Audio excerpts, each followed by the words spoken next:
This is video number 2 of the derivations of equation of motion. In the first video, we derived the first equation. So in this video, let's derive the second equation. For that, the first equation says, I am writing it here, V is equals to U plus AT, where V is the final velocity, U is the initial velocity, A is the constant acceleration of the body whose kinematics we are analyzing, and T is a time interval taken for the change in velocity from V to U, from U to V. Okay. Now, what is the change in position of a particle?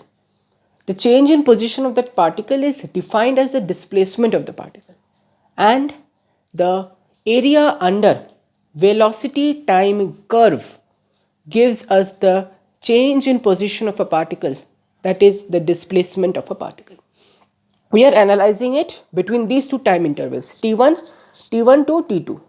So we will find the area under the graph from T1 to T2 like this. This area we are going to find. We see this in the shape of a trapezium because these two sides are parallel. So this is a trapezium. What is the area of a trapezium, which will give us the displacement? So displacement S. Area of the trapezium is half into sum of parallel sides. These two are parallel. What is the magnitude of this? U. What is the length of this? V. Half into sum of parallel sides into height. What is the height of this? This perpendicular. T2 minus T1, this length, which is equals to small t. Now in the next step, what we will do is, we will remove this final velocity V. For that, we will put the value of V from this equation, from the first equation. V is equals to U plus AT. Let's do it.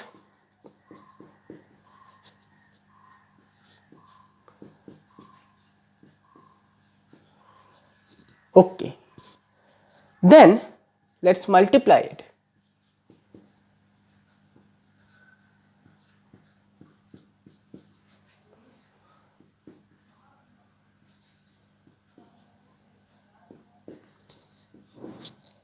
We have arrived at a desired result, that is displacement is ut plus half at square.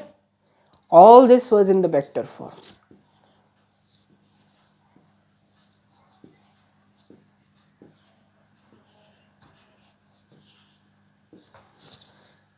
This is the second equation. What is the second equation? This is the displacement of the particle in this time interval from time t1 to t2.